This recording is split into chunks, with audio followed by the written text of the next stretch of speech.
What's on, ladies and gentlemen? My name's Ross, I like games, and today we need to talk about Kang. I know I've not had my review of Kang up before now. I apologise, there were several reasons for this. Chief among them, as I mentioned in my Ant-Man review, I was silly and ordered some Chaos cards and paid for next day delivery and did not get it next day. Then I went into a very busy period and, well, look, the review's here now. And that's the most important thing. If you want the too long didn't watch version of the Once and Future Kang, it is absolutely brilliant and at times absolutely brutal. Some people have talked about the difficulty of some of the scenarios we've had so far. Now, generally for reviews, I am talking out-the-box Kang versus out-the-box other heroes, because I think that's what a lot of people are going to be experiencing initially. I know you can deck build to significantly reduce the challenge, but if we're playing out of the box, this is among the more difficult scenarios we've had. It's one of the ones where I don't always, on standard difficulty, feel confident going in knowing I'm going to win. It's been a long time since I lost to Rhino or Ultron or Claw on standard difficulty, unless something really weird happens. I don't think I've ever lost to the Wrecking Crew on standard difficulty. That ain't Kang, ladies and gentlemen. But there is a lot to get to with Kang, so let's get rolling. It's a really interesting scenario. So you start off with Kang the Conqueror. We've got hit points of 12, which isn't that high, scheme of 1, which isn't that high, and attack of 2, which is not terrible. It comes in with toughness, which means it comes in with a tough counter, but you ping him once with any kind of damage, it goes away. I'm not too worried about that. Incidentally, every stage of Kang comes in with toughness. It just means you've got to ping a little bit of extra damage, which can be the difference. But when Kang attacks you, you either place 1 threat on the main scheme, or he gets +2 attack, and 4 attack is huge. So if your deck will allow you, you really would want to be playing this mostly in alter ego mode and trying to ping with events and things of that nature and allies rather than actually staying in hero mode, because staying in hero mode can do a lot of damage and still be placing extra threat as well. Now, Kang's a bit weird because when you defeat Kang, you advance to stage 2 at the end of the phase, which is weird, right? Essentially, if we look at Kang's arrival, which is the stage 1, it cannot actually go to stage 2. If it's completed, you lose. If 7 threat per player accumulates on Kang's arrival, you lose. You don't go to stage 2, you flat out lose. So you really need to be watching. One big scheme here from Kang can end the game very quickly.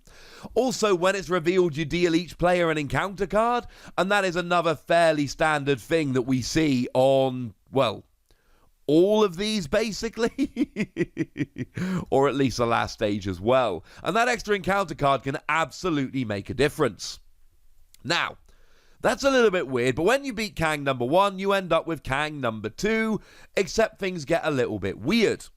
Because what actually happens is there are 4 Kang number 2s, and they are randomly distributed against each player. And essentially what you do is each player gets sectioned off into their own little game, so to speak. So if we have a look at the Master of Time, which is the stage 2, you place 1 acceleration token here for each side scheme in play, and then discard each side scheme. Each player reveals a random stage 3A in turn order, and any unused stages get removed from the game. Now, when we go over to 2B, when an acceleration token would be placed on another scheme, it's placed here instead. But players cannot join this game, i.e. the Master of Time, unless there are no other game areas remaining. When all the players have joined this game area, you advance to stage 4A. So essentially, everybody goes into their own separate game area. When you complete your game area, you go to another. When they're all defeated, you end up on the Master of Time and off you go. But it's not even quite that simple. So let's go for 3A as a nice example here. Inexorable Fate.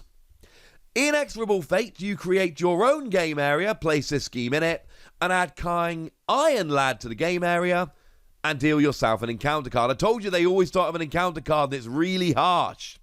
Seriously. Now, Inexorable Fate, after this stage is completed, you place one set-aside Kang's Dominion face down under stage 4A, and at the end of the phase, you remove Kang Iron Lad and this stage from the game, and combine your game area with another game area. I.e., you only lose in stage 3 if everybody loses in stage 3. If one of the players loses in stage 3, the game is not over. A Kang's Dominion will advance over to stage 4A, we'll get there in a minute, and you go over to somebody else's game to take down their Kang. What happens if you take down your own Kang? Well, let's have a look at Iron Lad here. Iron Lad, scheme of 1, attack of 2, hit points of 18, which is getting up a little bit now. Again, we've got toughness, like Kang always has, and you've got retaliate 1, which is kind of annoying, because that does add up quickly. When you defeat Kang Iron Lad, you remove Inexorable Fate from the game, and at the end of the phase, you join another game area. So one of two things is going to happen when you're in your own game area. Either you take down your Kang and go help somebody else, or you lose, Kang's Dominion gets put under stage 4, and you go to help somebody else's game area. If everybody loses, i.e. if all of the scheme 3s are completed, then the game will be over and you will have lost. All of the schemes in stage 3 are pretty much the same. They all deal you an encounter card when they are revealed, and they all, when you essentially defeat your Kang, go away. Or if the scheme completes, you get a Kang's Dominion, and then you join someone else's game area. To quickly go over the other stage 2 Kangs, we've got Kang Immortus, 2 scheme 2 attack, and cannot take damage while a minion is in play, which can be annoying, but just take out the minions. Kang Rama Tut, which has got toughness and +1 attack for each obligation in play, and obligations can add up sometimes, and this is the one which I really don't like. There are a couple of games against Kang Rama Tut where I haven't been able to get rid of the obligations, and it gets harsh. And then Kang Scarlet Centurion has 0 scheme, but 3 attack with piercing. Again, and they've all got hit points of 18 here, and they've all got toughness. But if you can stay in alter ego mode, so the scheming isn't a problem, and be pinging with other cards, then Kang Scarlet Centurion can actually be very, very not that scary. If, however, you kind of have to stay in hero mode, this is one you've really got to watch, because this damage can add up quickly.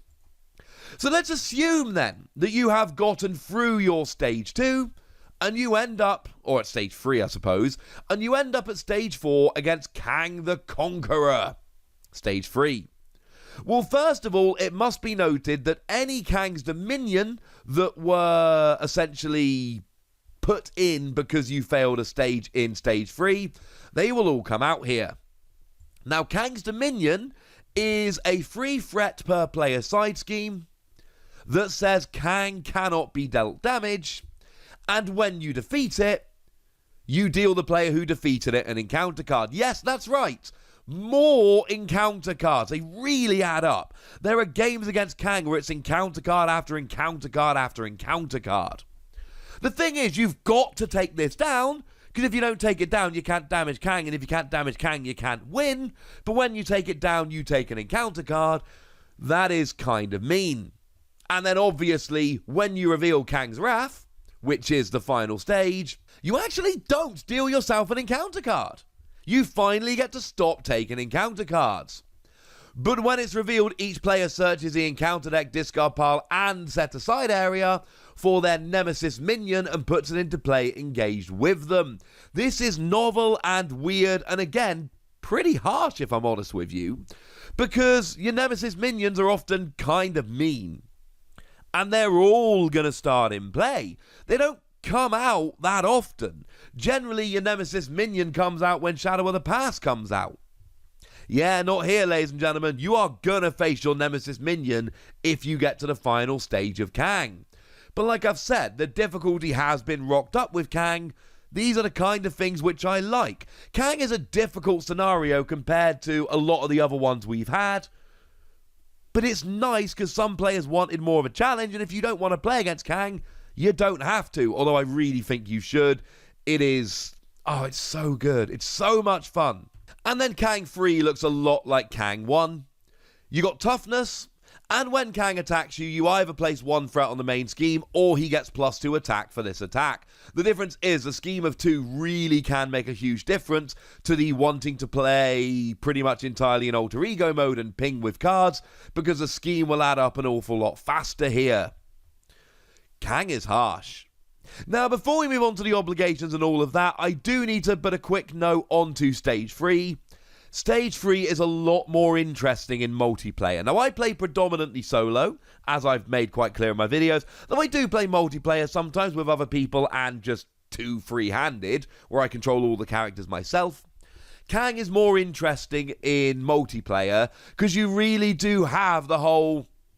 one player is struggling, so the other players try and rush a little bit to beat their Kang so they can go over and help, and you will end up playing a bit differently, so one player tries to just hold on for a minute while other players try and rush to go and help them out, and you're trying to make sure you get to Kang without any Kang's Dominion, and it really makes for an interesting game where even though you're in different game states, you really are working together, so one player kind of hides a little bit. Remember that if your hero is defeated, you're out the game, but if the scheme completes, you just take Kang's Dominion into the final stage. So there will be times where you basically give up.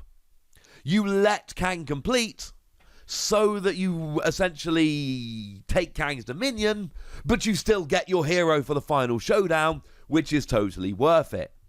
Having said that, I still think this is fun in solo mode. What I would say, for a little bit of variety, this is what I did when I started playing a whole bunch of games solo. I would take a Kang I'd fought against out, so I didn't randomly face Kang Immortus over and over again. If I faced Kang Immortus, I'd take him out for a couple games to force me to play against some of the others for a little bit of variety. And the variety is really cool here. But you do miss that element of, oh man, I've got to let the scheme complete. I'm really sorry, we'll have to deal with Kang's Dominion. Or, look, I'm going to have to go into hero mode and take a bunch of damage so the scheme doesn't complete. But if I do that for one turn, you'll be able to win your game, and then you can come over and help me out, and then we'll do it together. That is lost when you are playing solo. Now, I've talked about the obligations. The obligations are the other things which are really cool and weird in terms of the Kang scenario. They come out and they are harsh. And they're kind of like the obligations we have normally, although it is worth pointing out, if we look at Stage 1 in the setup, you remove each player's obligation cards from the game. So you don't have your regular obligations, you just have Kang's obligations. But there are several of them. In fact, there are 4 of them, and they're mean.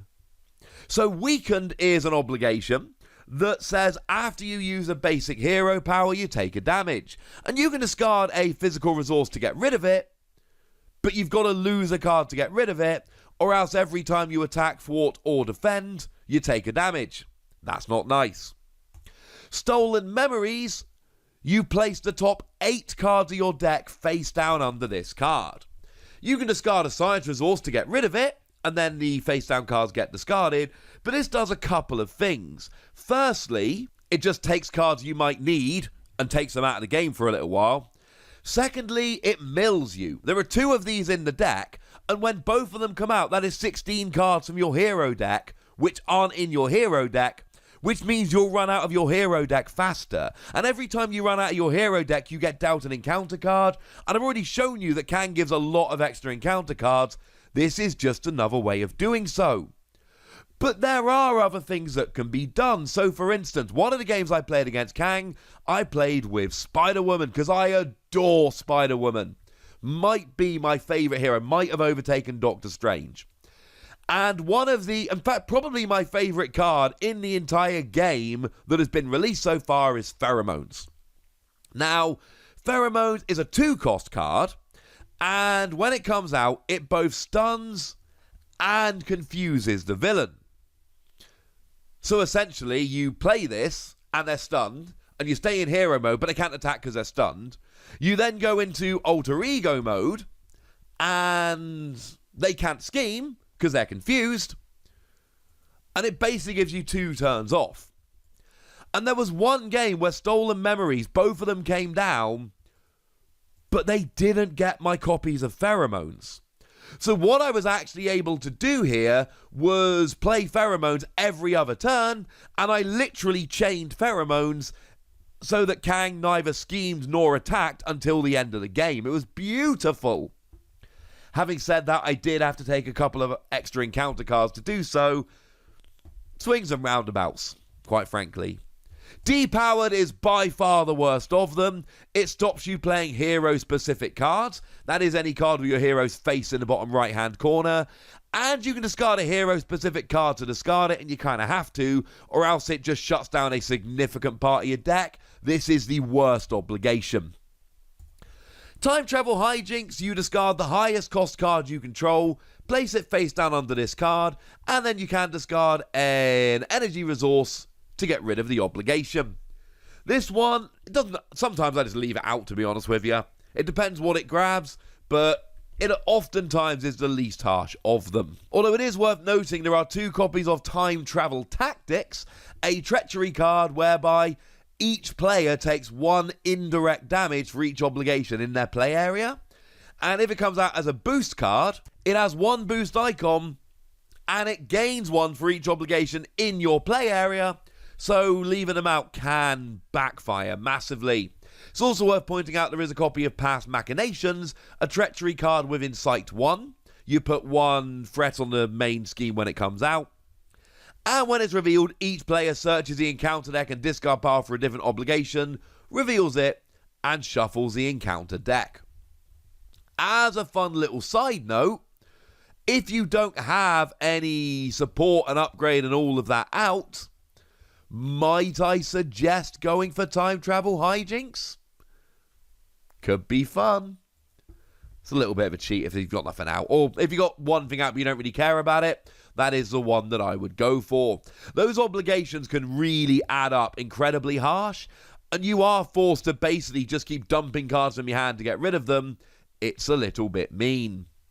Now there are a couple of attachments here as well. Temporal Shield basically prevents all damage for 1 attack, and then deals 1 damage to the attacker, which is kind of harsh. Also only got 1 boost icon. There are not many Kang cards that only have 1 boost icon. It feels like there are more boost icons here than you usually get in an encounter deck, and that can add up very quickly. Future Weapon gives Kang +2 attack, and Overkill, i.e. if you try blocking with an ally, it will kill the ally, but then excess damage will be dealt to you, but it's only for 1 attack, but still that 1 attack can be harsh. And Frozen in Time, you actually attach to your identity, and when you would be readied, you discard it instead. And if it comes out as a boost card, it attaches to your identity anyway, which is mean. In terms of minions, there are 3 copies of Macrobots. Now, Macrobots stats-wise are fine. 1 scheme, 2 attack, 4 health, not a problem. But they've got guards, so you have to take them out before you can attack Kang, and retaliate 1, so when you do, they're going to hit you back. Oh, and if they come out as a boost card, they give Kang a tough status card, so, you know, that's nice. Cheers for that. And it is in a temporal modular set, but I do need to shout out just quickly, there's Ancient Warrior, who's got Quick Strike, which is mean, it attacks you when it comes out, and if it comes out as a boost card, you're stunned, which is nice. Chitauri Soldier has a Forced Interrupt. When it attacks you, you discard the top card of your encounter deck, and take indirect damage equal to the number of boost icons on that card. But the fact of the matter is, Kang has several of these. There are many of these that have 2 or 3, and that can be incredibly harsh. And then, of course, we've also got T-Rex here that's got 6 health, 3 attack, and toughness. Oh, yeah, and the attacks have piercing. So if you've got a tough status card, no, you don't. Cheers for that, T-Rex. Now, there are some side schemes here as well, and one thing you should be noting here, Kang is harsh.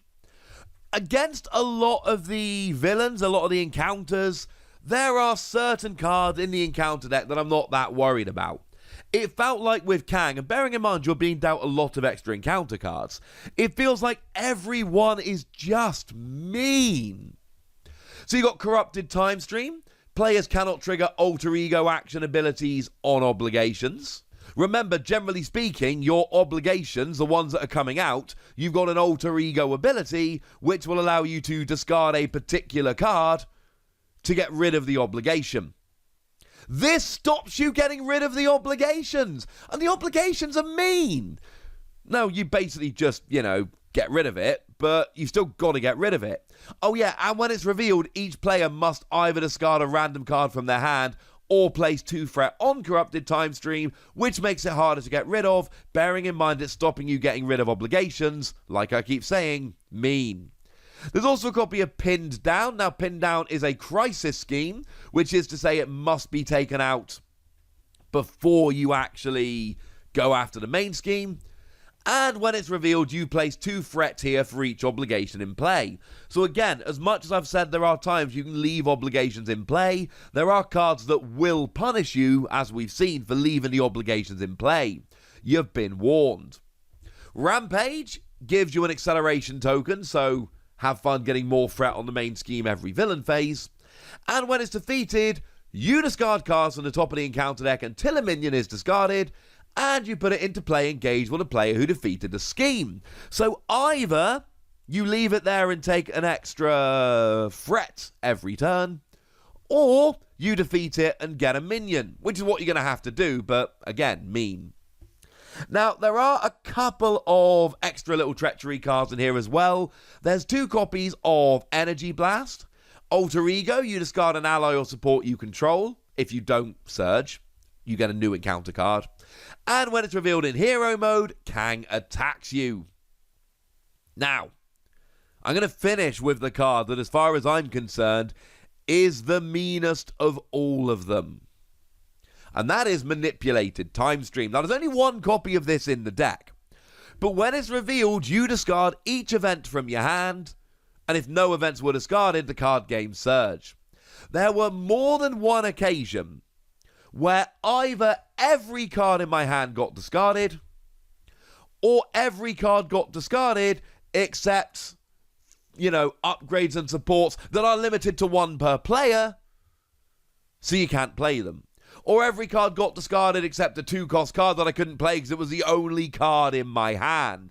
There were times this basically just completely wrecked my hand. And remember, you draw up at the end of your turn, so if this comes out, you are gonna have a bad turn unless you just happen to have very few events, in which case, good for you. There are lots and lots of things that make Kang a little bit harsh. The fact that every stage of Kang has toughness. The fact that every stage brings you an encounter card, except for the final stage, which puts your nemesis minion in play with you. The fact that you've got these obligations that come out and stay in play and are horrible. But if you don't get rid of them, there are multiple cards that can absolutely punish you for it. The fact that there seem to be more cards with 2 and 3 boost icons than you normally get. I mean, one of the games I lost against Kang, I lost because I ended up having Frozen in Time attached to me, so I couldn't ready. And then Kang came out and attacked and got a boost card with 3 icons on, and I couldn't defend because I wasn't readied. And that combination literally lost me the game. I think, and please correct me in the comment section if I'm wrong about this, I think there are going to be some players who aren't a fan of the Once and Future Kang.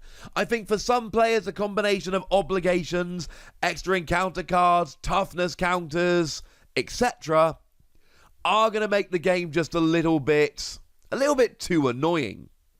I'm sorry if that sounds mean. If I'm wrong about that, call me on it in the comment section. But I think players who have been asking for a bit more challenge and players that really like managing many things going on at once are going to love the Once and Future Kang. I am a huge fan of it.